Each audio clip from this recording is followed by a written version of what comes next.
Okay, Namaskaram. So again, we are going to start with a discussion of chapter number 1, GST.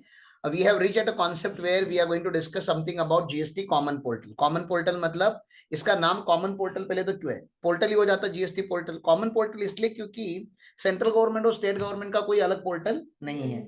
CGST act, HGST act, UTGST act, IGST act, इनका भी कोई अलग portal नहीं है. Registration भी करना है तो इसी पोर्टल पे जाना है, अपील करनी है तो भी इसी पोर्टल पे जाना है, टैक्स भरना है तो भी यहीं जाना है.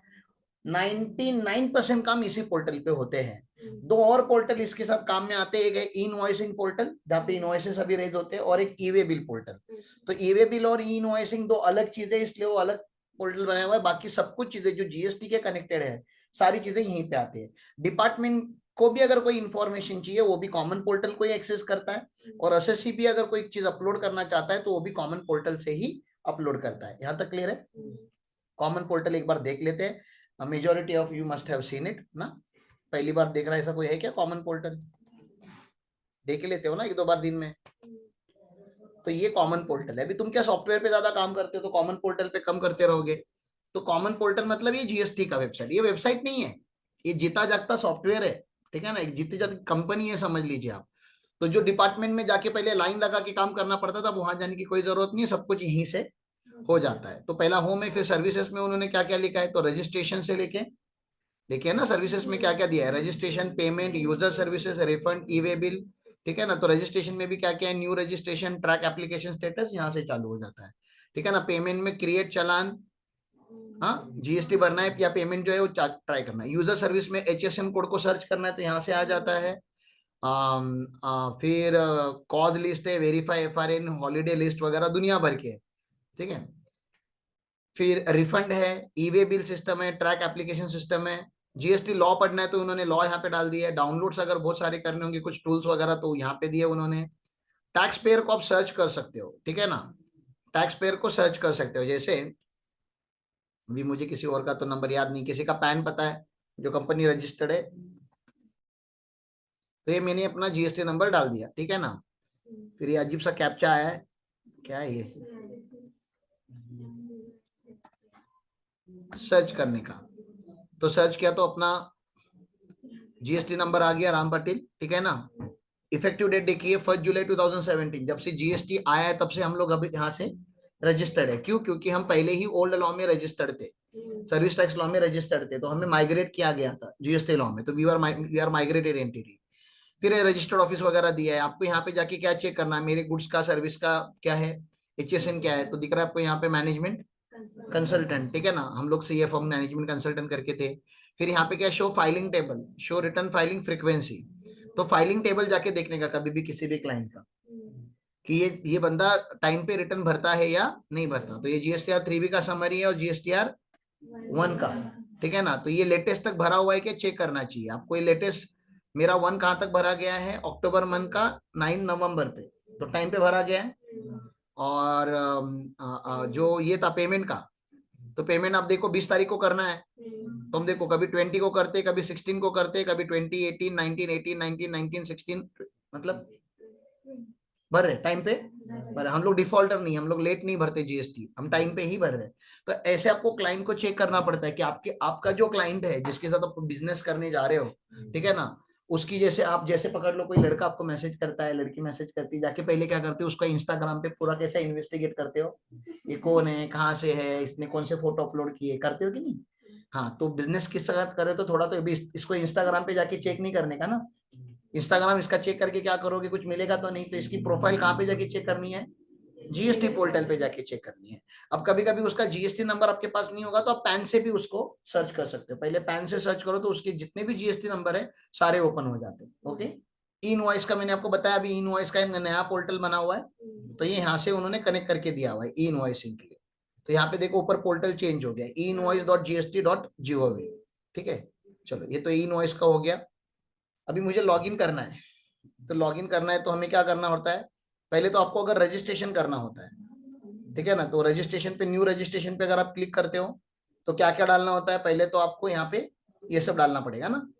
I am a tax payer, tax deductor, GST practitioner, क्या हो आप, फिर कौन से स्टेट या यूटी से बिलोंग करते हैं, फिर डिस्ट्रिक्ट क्या है आपका, लीगल नेम क्या है बिजनेस का, permanent account number, email address, mobile number. Okay, यहाँ से जाओगे तो आपको क्या मिल जाएगा, TRN नंबर मिल जाता है, टेम्पररी रेफरेंस नंबर। और टेम्पररी रेफरेंस नंबर से फिर आपको पूरा फॉर्म फिलअप करना होता है। ओके, तो that is one thing that you can do here on GST portal. अब अपना क्या, अपना रजिस्टर्ड तो है, तो वी विल ट्राई टू सी के अंदर कैसे दिखता है पोर्टल। ठीक है, तो यहाँ पे रिटर्न कैलेंडर दिखा रहा है, दिख रहा है आपको कि सारे रिटर्न भर दिए हमने टाइम पे ना। लास्ट वाला अभी अक्टूबर का 1 गया है, टू बी अभी 3 भी, अपना 3 भी टू बी फाइल्ड दिख रहा है, राइट। ये भी देख सकते हो आप। अभी यहाँ पे शॉर्टकट क्या क्या दिया है, return dashboard, create challan, view notice and order, annual return. अभी एनुअल रिटर्न का भी टाइम चालू हो गया ना, तो एनुअल रिटर्न भी यहाँ पे आ गया। ओके, डैशबोर्ड है यहाँ पे, इसको बोलते हैं सर्विसेज। सर्विसेज में रजिस्ट्रेशन है, अभी रजिस्ट्रेशन में दुनिया भर के ऑप्शन ओपन हो गए, देखो यहाँ पे। ठीक है, लेजर्स, लेजर्स में मैंने आपको क्या बताया था, आपको ये लेजर्स मिलते हैं ना, ई कैश लेजर, ई क्रेडिट लेजर, ई लाइबिलिटी लेजर। अभी क्रेडिट लेजर अपना जनरेट हो गया रहेगा, दिख रहा है आपको, कुछ आईटी से हमारे पास पड़ा हुआ है, उसका यहाँ पे बैलेंस दिखा रहा है कि बाबा आपके पास सी का बैलेंस कितना है, एस का बैलेंस कितना है, आई का बैलेंस कितना है, राइट।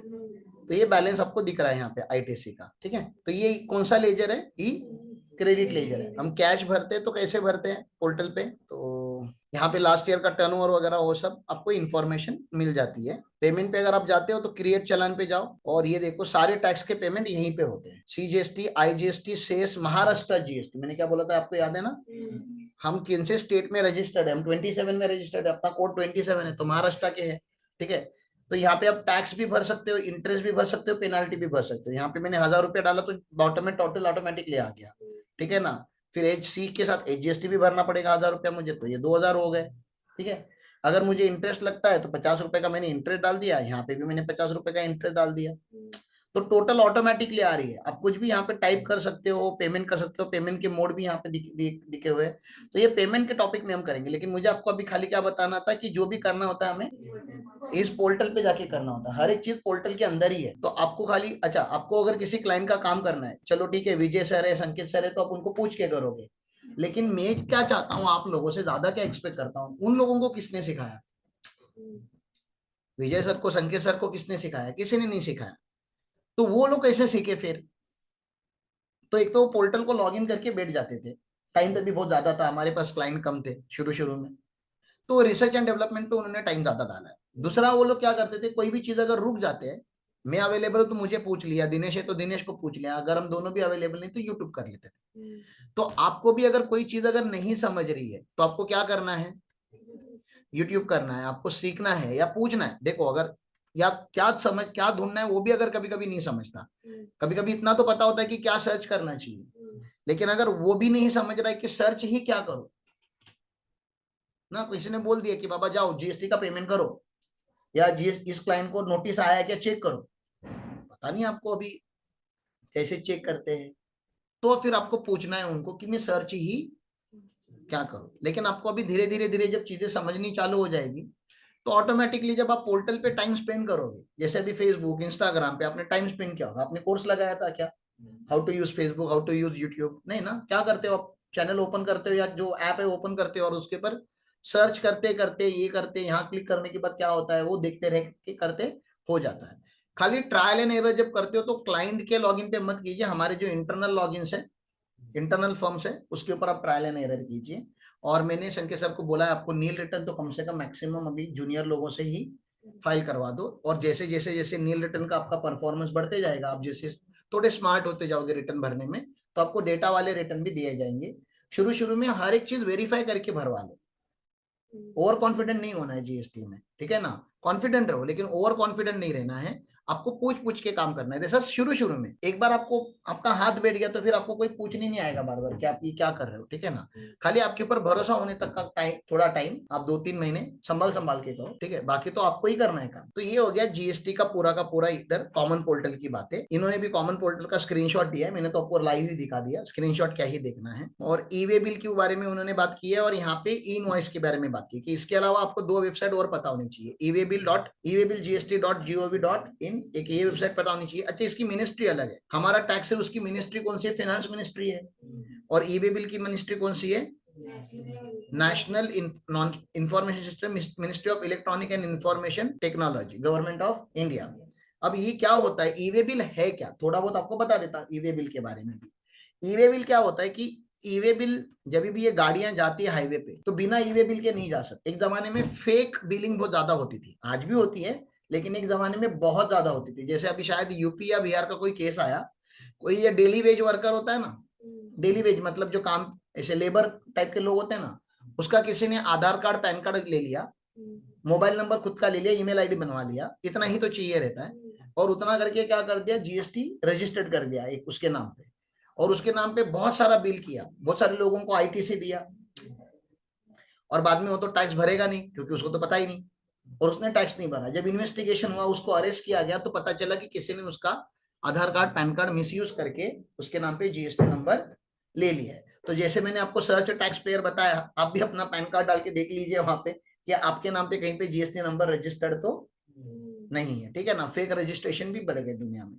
तो वो लोग कैसे फेक करते हैं, तो दिखाते हो कि यहाँ से यहाँ गुड्स गए। अब इसका क्या प्रूफ है कि गुड्स एक्चुअली मुंबई से पुणे गए या मुंबई से बैंगलोर गए, बैंगलोर से इधर आए, प्रूफ क्या है, प्रूफ तो प्रूफ होता है कि वो ट्रक का मूवमेंट हुआ है, और ट्रक का मूवमेंट हुआ है इसकी कैसे पता चलता है, तो ई वे बिल से पता चलता है। कौन से बिल से पता चलता है, ई वे बिल। तो ई वे बिल जनरेट करना पड़ता है आपको, ठीक है ना। बहुत बार आपका क्लाइंट आपको बोलता है हमें ई वे बिल चाहिए। दो चार क्लाइंट है हमारे जिनके गुड्स का ट्रांजैक्शन रात को 11 बजे भी होता है, 12 बजे भी होता है, तो वो लोग हमेशा आपको बोलते हैं 11 बजे फोन करके बोलेंगे कि ई वे बिल अभी के अभी बना के दो, थोड़ा लेट हो गया है, सॉरी भी बोलते हैं, लेकिन काम करवा के लेते हैं, क्योंकि बिना ई वे बिल के अगर वो चले गए और रास्ते पे अगर गाड़ी पकड़ी गई तो स्मगलिंग माना जाता है।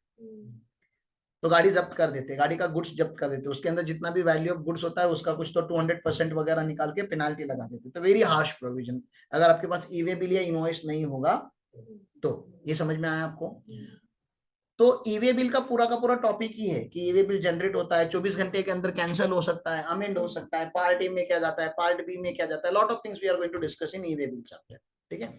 अभी आप सिंपल सा गूगल भी कर लोगे how to generate e way bill, generate करना बहुत ही सिंपल होता है, वो आप लोग आज के लिए होमवर्क ले लीजिए, how to generate e way bill, ठीक है ना। एक यूट्यूब करके देख लीजिए, क्योंकि बनाते कैसे वो आपको पता चलना चाहिए। लॉ में पढ़ा दूंगा उसका, ये लोग जो बना रहे हैं उनको लॉ नहीं पता, लेकिन बनाने आता है, क्योंकि ज्यादा डिफिकल्ट नहीं है। आपके पास इनवॉइस का डेटा होना चाहिए, इनवॉइस में सब कुछ होता है, सप्लायर कौन है, रेसिपिएंट कौन है, लोकेशन कहाँ पे, डेस्टिनेशन ऑफ गुड्स क्या है, एचएसएन क्या है, जो भी ई वे बिल में इंफॉर्मेशन जाता है वो सब कुछ होता है। इनवॉइस में एक ही इंफॉर्मेशन नहीं होती कि गाड़ी का क्या नंबर है, वो व्हीकल नंबर बहुत ही इंपॉर्टेंट है, क्योंकि गाड़ी फिक्स करनी चाहिए ना।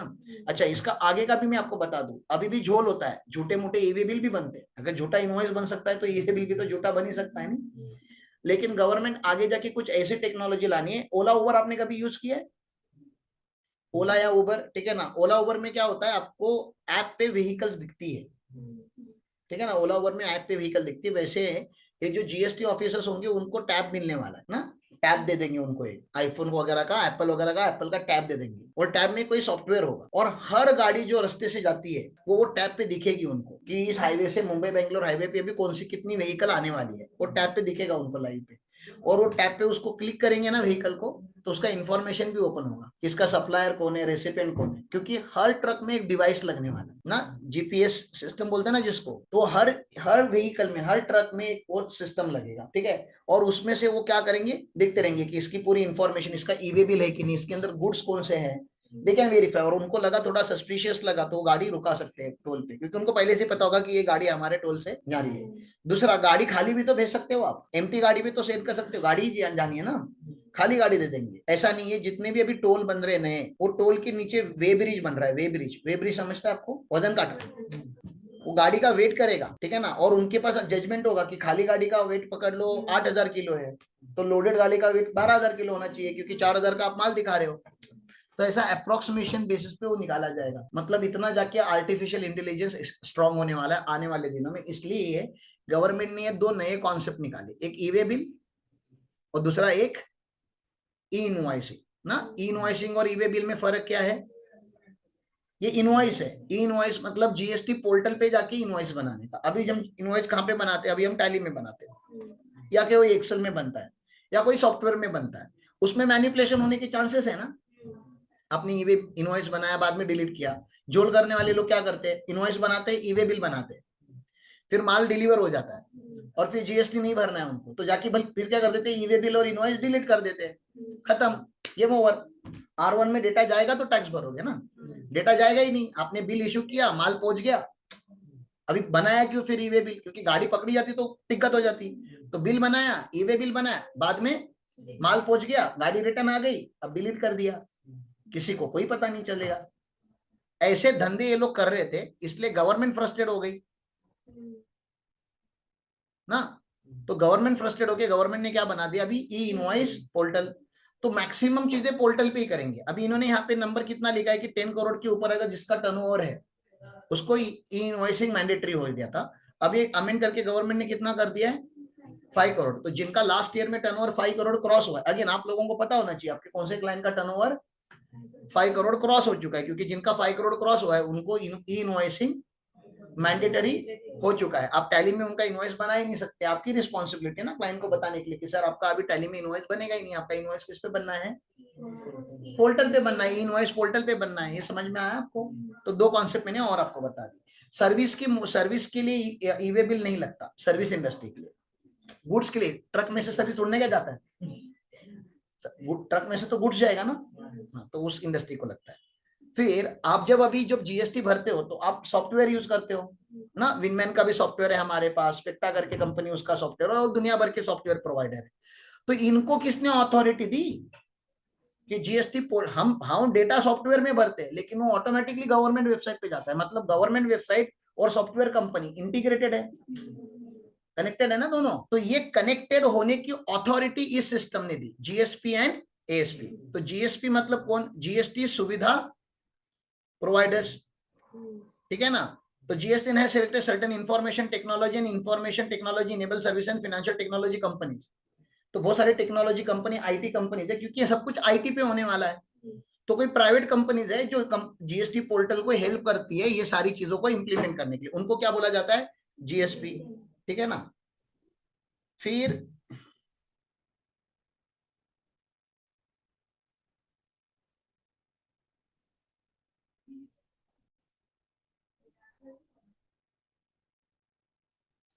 ये देखो एप्लीकेशन सर्विस प्रोवाइडर्स, ठीक है ना। ये लोग क्या करते हैं, GSP the additional channel being made available for facilitating the tax payer for performing some of the function and use their services as optional. GSP may take help of ASP who act as a link between tax payer and GSP, ठीक है ना। तो ASP मतलब ये जो application develop करते हैं, software develop करते हैं, तो आप सॉफ्टवेयर लेते हो तो सॉफ्टवेयर से क्या हो जाता है, चीजें थोड़ी आसान हो जाती है। नहीं तो पोर्टल पे एक एक इनवॉइस डालना कितना डिफिकल्ट है। तो टैली में एंट्री मारने के टाइप पे आपने दुनिया भर का टाइपिंग किया, अब आपको क्या करना है, फिर से पोर्टल पे भी टाइप करना है। वो तो अभी ठीक है, जेसॉन करके फाइल टैली खुद ही बना के देता है, और अब टैली से ही जेसॉन, टैली अगर आपने परफेक्ट किया होगा, टैली पे एंट्रीज अगर आपने परफेक्ट मारी होगी, एचएसएन समरी डाला है, प्रॉपर सब डिटेल डाला है, सप्लायर का, रेसिपिएंट का, सारी डिटेल्स अगर परफेक्ट है तो टैली का फाइल ही फाइनल हो जाता है। लेकिन आपको पता है क्लाइंट का टैली तो परफेक्ट होता नहीं है, तो हम क्या करते हैं कि टैली लेते हैं, टैली फिर सॉफ्टवेयर में पूल करते हैं, सॉफ्टवेयर में पूल करते हैं तो सॉफ्टवेयर एरर निकाल के देता है, और फिर वो एरर क्लियर करते बैठते हैं, और एरर क्लियर होने के बाद अपना रिटर्न अपलोड होता है। तो देयर इज अ स्टेप, तो वो आपको वो सिखाएंगे, संकेत सर और विजय सर सिखाएंगे कि आपको एक्जैक्टली वो टैली में से डेटा पुल कैसे करना है, क्या करना है। क्योंकि वो सब करने के लिए लॉ का जरूरत नहीं है, उसके स्टेप्स है, फिक्स है, स्टेप 1, स्टेप 2, स्टेप 3, स्टेप 4, आपको वो याद रखनी है, उतने में आपका काम हो जाए। मैं लॉ पढ़ा रहा हूँ ताकि आपको पता होना चाहिए कि हम कर ही क्या रहे। उस दिन मैंने कॉम्पेंसेशन सेस के बारे में बात किया, जीएसटी पहले लेक्चर में किया था, अगर आपको याद आपने देखा नहीं तो पहला लेक्चर देख लीजिए, ये लेक्चर 2, 3 चालू हो गया अभी, ठीक है ना। जो लेक्चर 1 अपलोड हुआ है 2 दिन पहले, उसमें हमने कॉम्पेंसेशन इसके बारे में बात किया।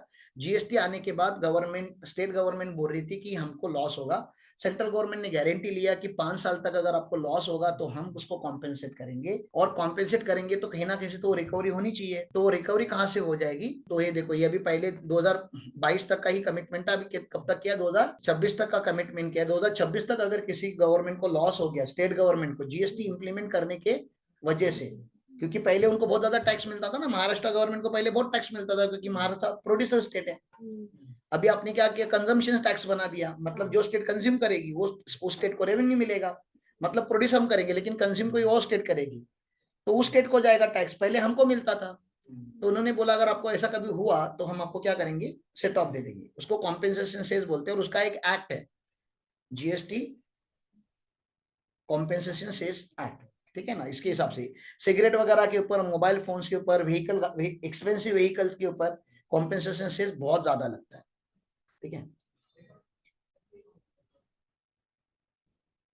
फिर सर क्या सारे गुड्स के ऊपर टैक्स लगता है जीएसटी? आज दुनिया में जितने भी गुड्स एंड सर्विसेज सबके ऊपर लगता है क्या? तो नहीं। Alcoholic liquor for human consumption के ऊपर अभी भी जीएसटी नहीं लगता। तो क्या लगता है? स्टेट एक्साइज ड्यूटी लगता है और सीएसटी वैट लगता है। सीएसटी वैट का वैट जब इंट्रास्टेट सप्लाई होता रहेगा तो वैट, और सीएसटी मतलब सेंट्रल सेल्स टैक्स। एक स्टेट से दूसरे स्टेट में जब दारू जाती होगी तो सीएसटी लगेगा, मतलब पुराना लॉ लगेगा।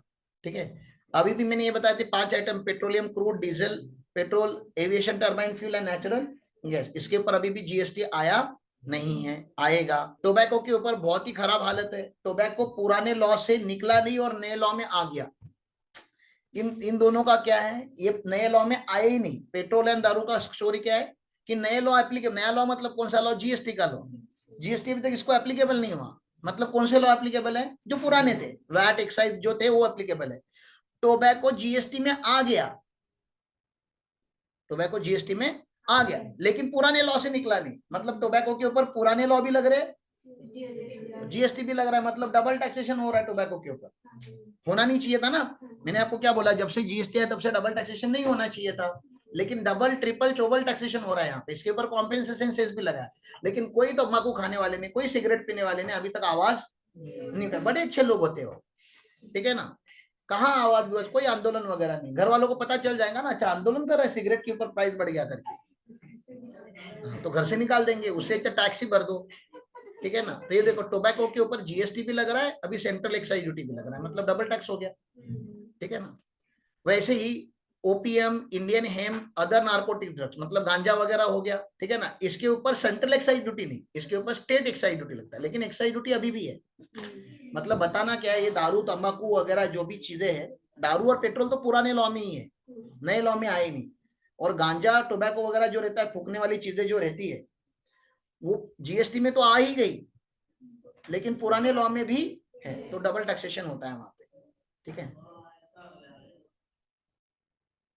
अब मैंने आपको बताया था 17 टाइप के टैक्सेस थे। अब ये तो जनरल नॉलेज की बात हो गई, लेकिन 17 ऐसे टैक्सेस थे जो जीएसटी में मर्ज हो गए। तो सेंट्रल वालों ने क्या क्या गिव अप किया, देखो।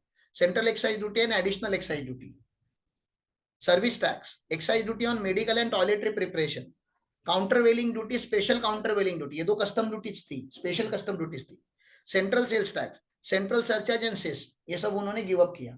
स्टेट वालों ने क्या क्या गिव अप किया, state surcharge and cess, entertainment tax, लेकिन except by local authority. Local authority रहती है ना, जैसे अभी आपकी गडिंग्लज नगर परिषद है, या बीएमसी होती है हमारी, बृहमुंबई म्यूनिसिपल कॉर्पोरेशन, ठीक है ना, उनका जो टैक्स है वो अभी भी है। पहले मूवीज के ऊपर एंटरटेनमेंट टैक्स लगता था, अभी वो चला गया। ठीक है ना, अभी एंटरटेनमेंट टैक्स नहीं, अभी मूवी टिकट के ऊपर भी क्या लगता है, जीएसटी। ठीक है ना। फिर tax on lottery, betting, gambling, ये चला गया। चला गया मतलब जीएसटी में आ गया वो। अब लॉटरी, बेटिंग, गैम्बलिंग के ऊपर क्या लगेगा, जीएसटी लगेगा। एंट्री टैक्स, एंट्री टैक्स मतलब ऑक्ट्रॉय बोलते थे हम उसको पहले। आपने कभी देखा होगा तो अपने यहाँ पे भी, निप्पानी के यहाँ पे ये चेक पोस्ट है, बड़ी बड़ी गाड़ियां वहां पे रोकी रहती है हमेशा। ठीक है ना, क्योंकि स्टेट चेंज हो जाता है ना, महाराष्ट्र से कर्नाटका होता है, तो चेक पोस्ट है। स्टेट लेवल पे अभी भी है, स्टेट लेवल पे चेकिंग होता भी है, महाराष्ट्र गोवा पे बॉर्डर पे भी चेकिंग होता है। लेकिन पहले जब म्यूनिसिपल और कॉर्पोरेशन चेंज हो जाती थी, मतलब थाने से माल अगर मुंबई में जा रहा है तभी भी चेकिंग होती थी।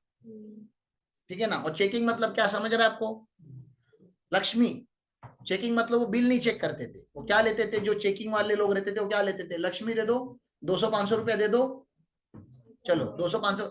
मतलब बिजनेसमैन को कितना तकलीफ होता रहेगा, आप समझ रहे हो क्या, बेचारा व्यापार कर रहा है, लेकिन सही गलत दोनों करना पड़ता था उसको। ठीक है, ऐसा होता था। फिर वैट सेल्स टैक्स चला गया, लग्जरी टैक्स चला गया, टैक्स ऑन एडवर्टाइजमेंट चला गया। ये सब कुछ जाके क्या बना, इन दोनों ने मिला के क्या बनाया, दोनों ने हाथ मिलाया, सेंट्रल गवर्नमेंट और स्टेट गवर्नमेंट ने हाथ मिला के नया लॉ बनाया। तो 17 एक्ट थे जो चले गए, कितना अच्छा है। नहीं तो तुम्हारा सिलेबस और इधर काम 17-18 एक्ट का काम होता तो मर नहीं जाते लोग। जीएसटी एक एक्ट का काम कर रहे हो तो इतना तकलीफ हो रहा है। जीएसटी और इनकम टैक्स 17 एक्ट का काम अगर काम करना होता तो हालत खराब हो जाती। हमारी आर्टिकलशिप में हमने किया है। ये सब बेनिफिट ऑफ जीएसटी वगैरह पढ़ लो, सब अच्छा ही है, सब अच्छा ही लिख रहे हैं लोग। बाकी किसी को बेनिफिट हो या नहीं हो, हम सारे टैक्स कंसल्टेंट, टैक्स एडवाइजर्स को बहुत ज्यादा बेनिफिट हुआ। पहले क्लाइंट साल में 1 बार आता था, 2 बार आता था, हर महीने आप, ठीक है। तो अपने को तो बिजनेस मिलना चालू हो गया, और उससे गवर्नमेंट को भी पता है ना। देखो ईयर एंड के बाद गवर्नमेंट क्यों नहीं करता जीएसटी का रिटर्न, टाइम टू टाइम क्यों भरवा के लेता है। अरे अगर आपने 1-1 साल का टाइम दे दिया तो जीएसटी का पैसा एक तो साल भर आपने यूज कर लिया, बाद में कंगाल भी हो सकते हो, बैंक करप्ट भी हो सकते हो। कौन हमारे देश में इतने लॉयल लोग हैं कि नहीं नहीं ये जीएसटी का पैसा है बैंक में संभाल के रखता हूँ बाद में देना पड़ेगा। तो मंथली बेसिस पे गवर्नमेंट ने क्यों रखा है, जितने जल्दी अपने पास अपना पैसा आ जाए। फिर गवर्नमेंट को खर्चा भी तो रोज करना पड़ता है ना, ऐसा तो नहीं कि गवर्नमेंट साल में एक ही बार खर्चा करता है। तो खर्चा करने के लिए पैसा गवर्नमेंट के पास भी आना चाहिए, तो इसलिए जीएसटी रियल टाइम बेसिस पे लाया है। मैं तो बोलूँ कि ऐसा भी टाइम आ सकता है कि रियल टाइम बेसिस मतलब आज का जीएसटी आज ही भरना है।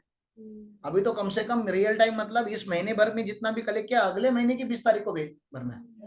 मतलब महीना 1.5 महीना मिलता है अभी भी आपको। पीने रहेंगे तो पीने दो रे, मेरा वाला ये वाला है। Thank you Aditya. फिर कॉन्स्टिट्यूशनल प्रोविजन आ रहा है यहाँ पे, ये मैंने पढ़ाया हुआ है बहुत सारा, ज्यादा डिटेल में पढ़ना भी नहीं है आप लोगों को अभी। और क्या है चैप्टर नंबर 1 कॉन्स्टिट्यूशन बोले तो एकदम कोर एक्ट हो गया ये। काउंसिल के बारे में मैंने पहले लेक्चर में कवर अप कर लिया कि जीएसटी काउंसिल क्या होता है, उसकी क्या पावर है, ठीक है ना। उसकी वेबसाइट अलग है, काउंसिल की वेबसाइट अलग है। बस chapter number 1 over. Question answer आपको करना है, आप चाहते हो तो कर लो आपके नॉलेज के लिए, नहीं तो कम से कम जहां जितना वहां पे लिखा हुआ है उतना अपना हो गया।